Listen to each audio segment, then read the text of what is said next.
ইন্নাল্লাযীনা আমানু ওয়া আমিলুস সালিহাত উলাইকা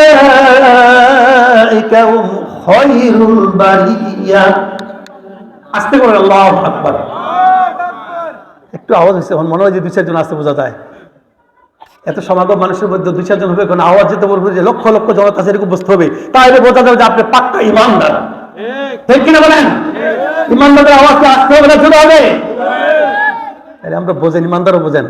আল্লাহ তাআলা ইমানদার বলেছেন যাদের পাসপোর্ট আছে, পারমিট আছে, কাদের পাসপোর্ট আছে, কাদের পারমিট থাকবে, কারা মুক্তি পাবে, আখিরাতে জান্নাত পাবে। আল্লাহ রাব্বুল আলামিন এর জন্য বলেছেন ইন্নাল্লাযীনা আমানু ওয়া আমিলুস সালিহাতি উলাইকা হুম খায়রুল বারিয়া। যারা ঈমান আনে এবং নেক কাজ করে তারা হচ্ছে সৃষ্টির সেরা জীব। তারা হচ্ছে, তাদের পাসপোর্ট ঠিক আছে, নাম্বার ঠিক আছে। ইমানদার লোকের পারমিট থাকে। ইমানদার শুধু ইমানদার মুখে মুখে দাবি করলে হবে না। ঈমান এনেছেন, শিরকি কাজ করবেন।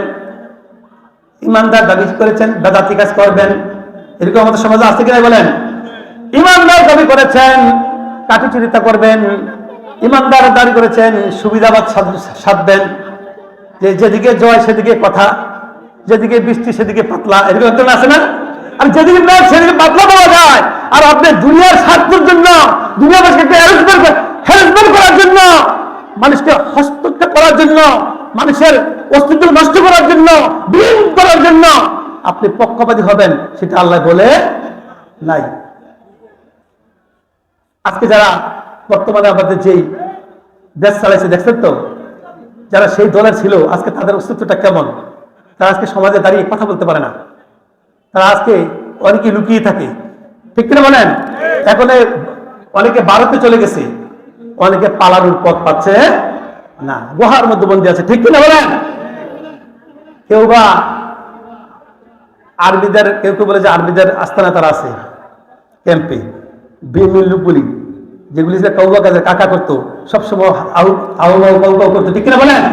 তার ধৃষ্টতা, যুবক, বৃদ্ধ, তরুণ, ছাত্রজনরা সবাই অতিষ্ঠ হয়ে গেছে এবং তারা অসন্তুষ্ট হয়ে গেছে। সকলে তার ঠিক থাকতে পারে না। ঠিক কিনা বলেন? সবাই খুঁজতে পারে যে সাপ পালাইছে। এখন তাকে খুঁজে সবাই যে তাকে ধরে দিলে এত লক্ষ টাকা রিফান্ড হবে, পাইবেন। তুই তাকে যদি ধরে আনতে পারেন 5 লক্ষ টাকা পাইবেন সম্মান। কেউ বেশি কম অনেকেই বলতেছে। ঠিক কিনা বলেন? আমার কাকা যারা করে, যারা সময় সাপেক্ষে, যারা সময়টাকে ব্যবহার করে, যারা সমাজের মধ্যে যারা শক্তিশালী লোকের যারা পক্ষপাতী ধরে, তাদের জিন্দেগিটা বেশি স্থায়ী নয়। ঠিক না বলেন? ফিরআউন ছিল, নমরুদ ছিল, আপনার আবু জাহেল ছিল, উতবা ছিল, ছিল কিনা বলেন? আবু সুফিয়ান ছিল। তারা কিন্তু স্থায়িত্ব থাকতে পারে নাই। অতএব যারা এখন যারা পর্যন্ত যারা ফিরআউন দাবি করে এবং যারা করছিল এবং করতেছে, তাদের আর কোনো অস্তিত্ব নাই, থাকবেও না। আর পরবর্তী জামানায় যারা এরকম করবে তাদের অস্তিত্ব থাকবে সাময়িকের জন্য। আপনার এটা আমার গভীর মনোযোগ বলতেছিলাম যে যারা ইন্না জাহান্নামা কানাত মিরসাদা লিত্তাগিনা মাআবা লাবিসিনা ফিহা আহওয়াবা। নিশ্চয় জাহান্নাম উৎপত্তি আছে, আমাদের কে আছে? আমাদের যখন জাহান্নামে যখন আমাদেরকে ফালানো হবে, কি হবে বলেন? জাহান্নামে যখন আমাদেরকে দেখবে তখন আমাদেরকে ভালো কিছু হবে, আসবে না খারাপ কিছু আসবে? জাহান্নামে রক্ত পুষ আমাদেরকে পান করানো হবে, মাথায় ঢেলে দেওয়া হবে, রক্ত খাওয়া হবে।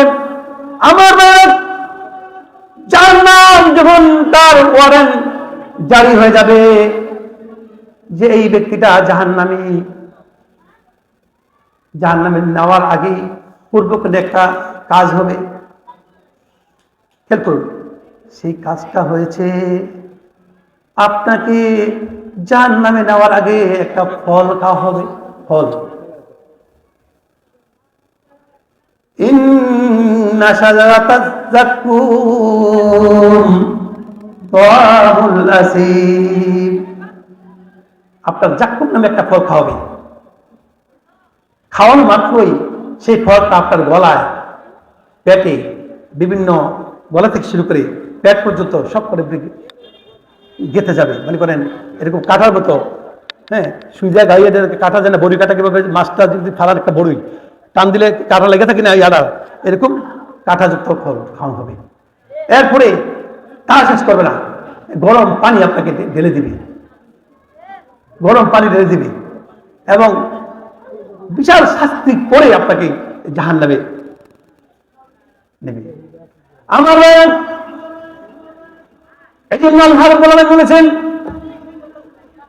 ইউরাফুল মুজরিমুনা বিসীমাহুম ফায়ুখাযু বিন-নাওয়াসি ওয়াল আকদাম। এটা আস্তে বলুন, আল্লাহু আকবার। পাপীদেরকে, যারা পাপী হবে তাদের আকৃতি বোঝা যাবে, তাদের চেহারায় বোঝা যাবে। যারা পাপী, যারা গুনাহগার, তাদের আকৃতিটা দেখলে, চেহারা দেখলে বোঝা যাবে ওই লোকগুলা করছিল আপনার বাংলাদেশের জনগণের টাকা পয়সা সে লুটপাট করে খেয়েছে, লুটপাট করে সে বাড়ি করেছে, গাড়ি করেছে, তার চেহারা দেখলেই সেদিন বোঝা যাবে। আমার ভাইরা, বিসীমাহুম ফায়ুখাযু বিন-নাওয়াসি ওয়াল আকদাম, ওই পাপীদেরকে তাদের কোনো কোনো কোরআনের আয়াত আছে যে তাদের কপাল ধরবে, এই আয়াত আছে যে কপালে ধরবে, কেউ বলেছেন যে চুলে ধরবে এবং পায়ে ফেসলিয়ে, চুলে ধরে পায়ে ফেসলিয়ে ফেসলিয়ে তাদেরকে জাহান্নামে নিয়ে যাবে।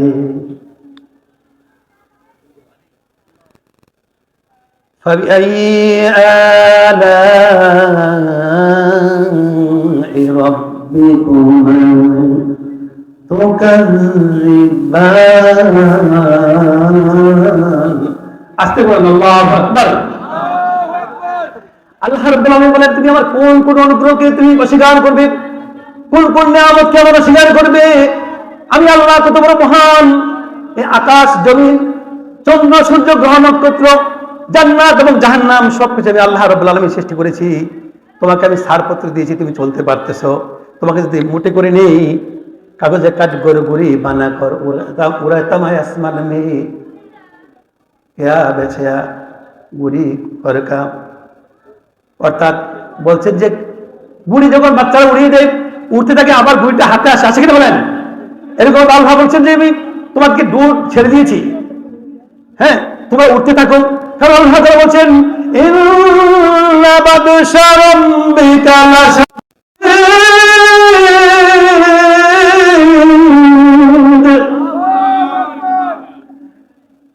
নিশ্চয়ই আমার অত্যন্ত শক্ত ধরা, আমার অত্যন্ত মজবুত ধরার বান্দা। ও বান্দা, এই ধরা থেকে তুমি এক মুহূর্তের জন্য তুমি বাঁচতে পারবে না। দুনিয়াতে ছাড়পত্র আমি দিই, ছাড় দেই, কিন্তু পরকালে আর তোমার কোনো ছাড় দেওয়া হবে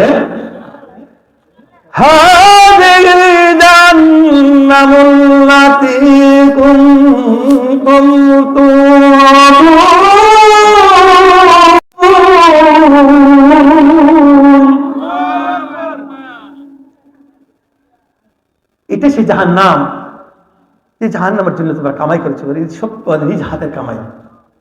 তোমরা কি জাহান্নামের সেই মেসেজটা পাও নাই? এসএমএস কি তোমরা পাও নাই?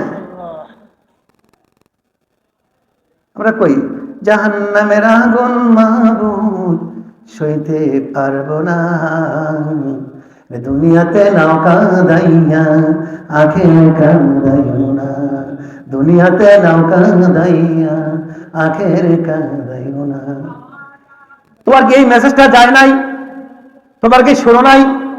জাহান্নামের ব্যক্তিরা যখন ওই জাহান্নাম, দেখেন জাহান্নামটা কেমন হবে, 4টা পাও হবে, জাহান্নামের 4টা পাও হবে আর 30,000 মাথা হবে, প্রত্যেকটি মাথায় 30,000 মুখ হবে, প্রত্যেকটি ঠোঁট হবে একটা উহুদ পাহাড়ের মতো, আর এক একটা ধাপ দুনিয়ার চাইতেও আরো বেশি বড় হয়ে যাবে।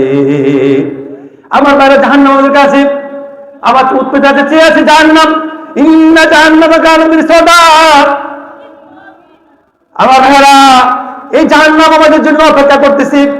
এই জাহান্নামকে আল্লাহ রাব্বুল আলামিন হুকুম করে, ফেরেশতারা, তোমরা লক্ষ লক্ষ ফেরেশতা, শুধু নয় কোটি কোটি ফেরেশতাদেরকে আল্লাহ রাব্বুল আলামিন সুবহানাহু ওয়া তাআলা বলবেন, হে ফেরেশতারা, এদেরকে তেল মিশ্রিত করে জাহান্নামকে নিয়ে আসো।